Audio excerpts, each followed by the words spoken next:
Good evening students. Good evening sir. God bless you all और welcome to my YouTube channel Baloni sir commerce classes. मैं पढ़ा रहा हूँ आपको अकाउंटिंग इक्वेशन। अगर चैनल पे फर्स्ट टाइम आए तो प्लीज लाइक जरूर कीजिए, बेल आइकन को जरूर प्रेस कीजिए। रोज रात 9 बजे मेरी एक वीडियो जरूर आती है और एक शॉर्ट्स भी जरूर आता है और बने रहें, आपको कहीं प्रॉब्लम्स नहीं आएगी और बहुत ही अकाउंट्स को बहुत ही ईजी लैंग्वेज में पढ़ा जा सकता है और आप पढ़ सकते हो। आपको मेरी वीडियो की खास बात ये लगेगी वन शॉट में ही समझ में आएंगी। क्वेश्चन नंबर 2 को लेकर प्रॉब्लम्स आई थी और क्वेश्चन नंबर पार्ट 1 मैंने यूट्यूब पे अपलोड कर दिया है अकाउंटिंग क्वेश्चन का। तो क्वेश्चन नंबर 2 को पढ़ाते हैं। टीएस ग्रेवाल 2024 का एडिशन है। So the accounting question for the following transaction. Question number 2 TS Grewal.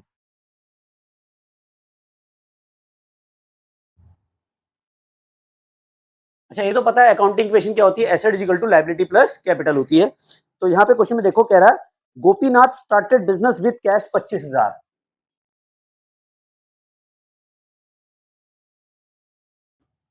Gopinath started business with cash rupees कितना है 25,000। अब 25,000 रुपए से बिजनेस स्टार्ट किया, आपके पास क्या आया कैश 25,000 रुपए का। और जब बिजनेस स्टार्ट करते हैं, स्टार्ट करते समय जो भी लगाते हैं वो क्या बन जाती है हमारी कैपिटल।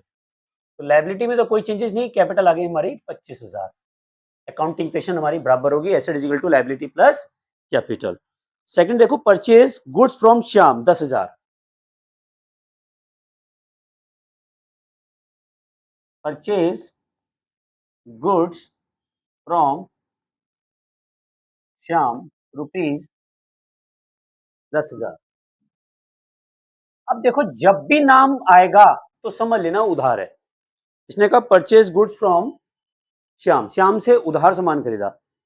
जब भी नाम आएगा तो उधार। जब तक मैं यहां कैश वर्ड यूज नहीं करूंगा तब तक कैश नहीं मानेंगे। दोबारा समझाऊं, जब तक मैं इसमें कैश वर्ड यूज नहीं करूंगा तब तक मैं इसको कैश नहीं मानूंगा। क्लियर है? तो परचेज कर रहा हूं तो यहां पे क्या आ जाएगा स्टॉक, ये जीरो हो जाएगा। स्टॉक कितना का आ गया 10,000 और यहाँ पे लायबिलिटी आ गई क्रेडिटर्स के रूप में। और हमारी न्यू इक्वेशन क्या बनेगी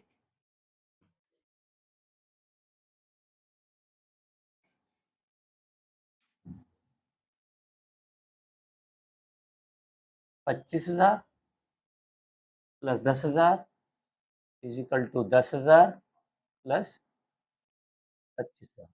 accounting question clear. Third, sold goods to Sovan costing 1800 1500। Third, sold goods to Sohan rupees कितने का सामान बेचा रोहन को, सोहन को 1800 रुपए का। कॉस्टिंग है ये, सोल्ड गुड्स कॉस्टिंग, ये क्या है हमारा कॉस्टिंग। ठीक है, और सेल कितने पे कर रहे हैं 1500 रुपए में। 1800 का सामान 1500 में बेचा, फायदा या नुकसान? लॉस हो रहा है। लॉस होगा तो हमारी कैपिटल क्या हो जाएगी कम हो जाएगी। कितने से लॉस हो रहा है 300। जब लॉस होता है तो जो नोबिता है वो रोता है। ठीक है, ये लॉस हो रहा है, लॉस होने पे क्या हो जाती है कैपिटल कम हो जाती है। ठीक है, ऐसे चैन बनाना मत, ये तुम्हें समझाने के लिए बनाए गए हैं। लॉस होते हैं तो बिजनेसमैन क्या होता है रोता है। और कितने में बेचा 1500 रुपए में, तो कैश 1500 रुपए आ गया और स्टॉक कितना कम हुआ हमारा 1800 का कम हो गया और यहाँ पे कोई चेंजेस नहीं। न्यू इक्वेशन आ जाएगी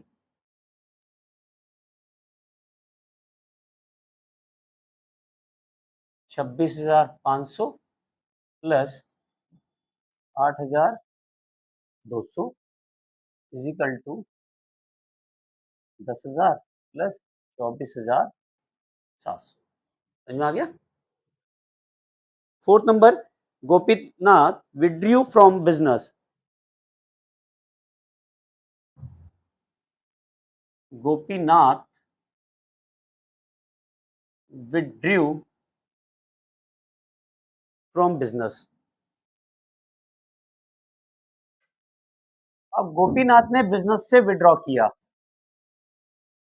बिजनेस से विड्रॉ किया, ठीक है, तो ये क्या हो गई हमारी ड्राइंग्स, क्या हो गई ये हमारी ड्राइंग्स, कैपिटल कम हो गई। तो यहाँ पे कितना निकाल रहा है 5000, तो 5000 क्या हो गया हमारा, यहाँ पे जीरो, जीरो माइनस 5000, ये क्या है हमारी ड्राइंग्स। और ड्राइंग्स से क्या होती है हमारी कैपिटल रिड्यूस होती है, प्रॉफिट होता है तो कैपिटल बढ़ती है, और ड्राइंग्स में क्या होती है कैपिटल घटती है। और न्यू इक्वेशन क्या बनेगी, 21,500, 8,200, 10,000, और ये आ गया हमारा 19,700, यही आ रहा है, ठीक है, समझ में आ गया, ये कोई डाउट्स है? हाँ बताओ। क्रेडिटर्स लिया है 10,000, उधार लिया है, जब हमने शाम से सामान खरीदा था उधार, तो उधार लिया है तो क्या हुआ, सामान आया, और उधर क्या आ गए क्रेडिटर्स, ठीक है, जब टोटल करोगे तो क्रेडिटर्स आ गए और कैपिटल आ गई। इस वाली इक्वेशन में क्या हुआ, 1800 को सामान कितने में बेचा 1500 में, तो कैश हमारे पास कितना आया 1500, सामान कितने का गया 1800, लॉस कितना हुआ 300, समझ में आ गया। अब देखो बिजनेस से 5000 रुपये निकाल रहे हैं तो कैश तो 5000 कम हो रही है, उधर कैपिटल भी कम हो रही है, ठीक है, आई होप समझ में आ गया होगा। ऑनलाइन जैसे अगर स्क्रीनशॉट ले लीजिए, और अगर आपको कोई प्रॉब्लम्स आती है तो बेटा कमेंट सेक्शन में जरूर लिखें। और thank you very much, channel को लाइक एंड सब्सक्राइब करने के लिए। मिलते हैं नेक्स्ट वीडियो में, love you all, Vande Mataram, जय भारत।